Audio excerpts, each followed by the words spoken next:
Job le chapitre 11, il est écrit: Alors Sophar de Nama prit la parole et dit: Ne répondra-t-on point à tant de discours? Et suffira-t-il d'être un grand parleur pour être justifié? Tes vains propos feront-ils taire les gens? Te moqueras-tu sans que personne te confonde? Tu as dit: Ma doctrine est pure, je suis sans tache devant tes yeux. Mais je voudrais que Dieu parlât et qu'il ouvrît sa bouche pour te répondre, qu'il te montrât les secrets de sa sagesse, de son immense sagesse, et tu reconnaîtrais que Dieu oublie une partie de ton iniquité. Trouveras-tu le fond de Dieu? Trouveras-tu la limite du Tout-Puissant? Ce sont les hauteurs des cieux. Qui feras-tu? C'est plus profond que les enfers. Qui connaîtras-tu? Son étendue est plus longue que la terre et plus large que la mer. S'il saisit, s'il emprisonne, s'il assemble le tribunal, qui l'en empêchera? Car il connaît, lui, les hommes de rien. Il voit l'iniquité sans qu'elle s'en doute. Mais l'homme vide de sens deviendra intelligent quand l'ânon sauvage naîtra comme un homme. Si tu disposes bien ton cœur et si tu étends tes mains vers Dieu, si l'iniquité est en tes mains, éloigne-la, et que le crime n'habite point dans tes tentes. Alors certainement tu lèveras ton front sans tache, tu seras raffermi et tu ne craindras rien. Tu oublieras tes peines, tu t'en souviendras comme des eaux écoulées. La vie se lèvera pour toi plus brillante que le midi, et l'obscurité même sera comme le matin. Tu seras plein de confiance parce que tu auras lieu d'espérer. Tu exploreras autour de toi et tu te coucheras en sécurité. Tu t'étendras à ton aise et nul ne t'effraiera. Et bien des gens te feront la cour. Mais les yeux des méchants seront consumés. Tout refuge leur sera ôté et toute leur espérance sera de rendre l'âme. Job le chapitre 12. Il est écrit: Et Job prit la parole et dit: Vraiment vous êtes tout un peuple, et avec vous mourra la sagesse. J'ai pourtant du sens aussi bien que vous. Je ne vous suis point inférieur, et qui ne sait de telles choses. Je suis un homme qui est né en risée. À son ami, un homme qui invoquait Dieu, et Dieu lui répondait en risée, un homme juste, intègre. Mépris au malheur, telle est la pensée des heureux. Le mépris est réservé à ceux dont le pied chancelle. Elles sont en paix, les tentes des pillards, et toutes les sécurités sont pour ceux qui irritent Dieu, qui se font un Dieu de leurs bras. Mais interroge donc les bêtes, et elles t'instruiront, ou les oiseaux des cieux, et ils te l'annonceront. Ou parle à la terre, et elle t'instruira, et les poissons de la mer te le raconteront. Qui ne sait parmi tous ces êtres que la main de Dieu a fait cet univers?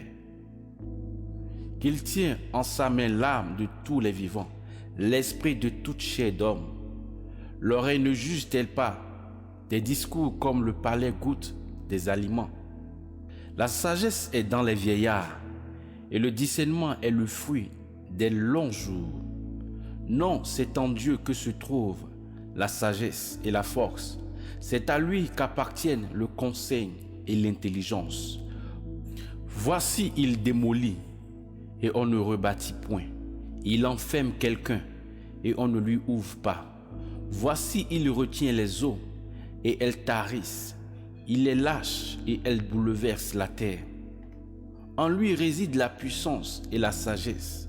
De lui dépendent celui qui s'égare et celui qui égare. Il fait marcher pieds nus les conseillers. Il frappe de folie les juges. Il relâche l'autorité des rois. et il serre la corde sur les reins. Il fait marcher pieds nus les prêtres et il renverse les puissants. Il ôte la parole aux plus assurés et il prive de sens les vieillards. Il verse le mépris sur les nobles et il délie la ceinture des forts.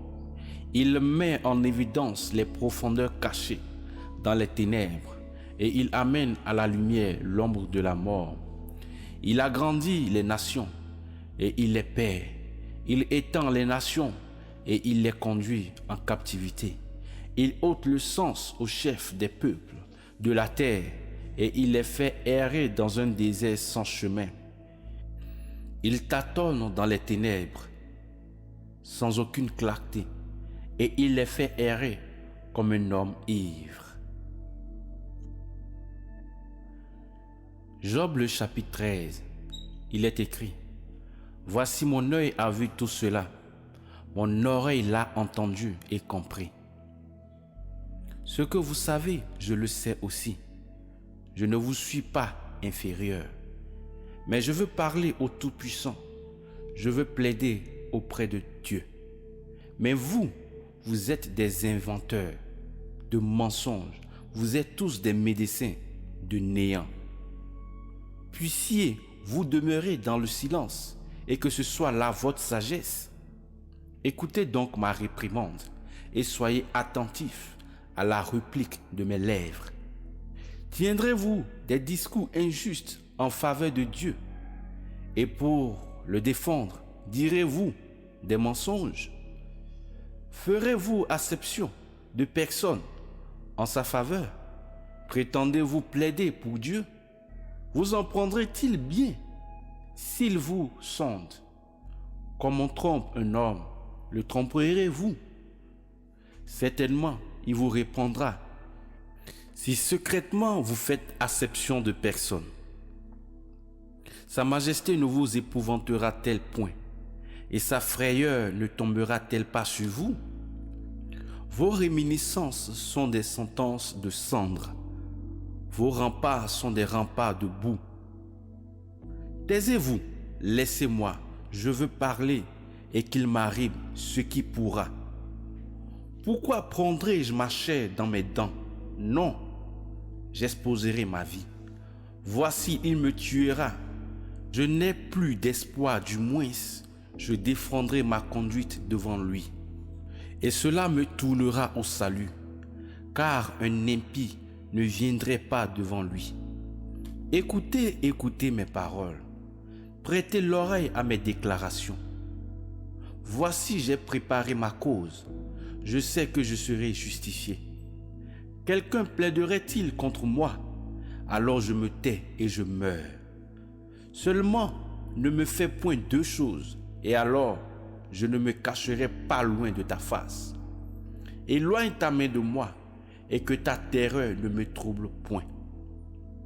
Puis appelle-moi et je répondrai, ou bien que je parle et tu me répliqueras. Combien ai-je commis d'iniquité et de péché? Fais-moi connaître ma transgression et mon péché. Pourquoi caches-tu ta face et me tiens-tu pour ton ennemi? Veux-tu effrayer une feuille que le vent emporte et poursuivre une paille desséchée? Pour que tu écrives contre moi d'armée arrêt et que tu me fasses recevoir la peine des péchés de ma jeunesse, pour que tu mettes mes pieds dans mes ceps, que tu épilles tous mes chemins et que tu traces une limite autour de la plante de mes pieds. Et ce corps se détruit comme du bois vermoulu, comme un vêtement que la teigne a rongé.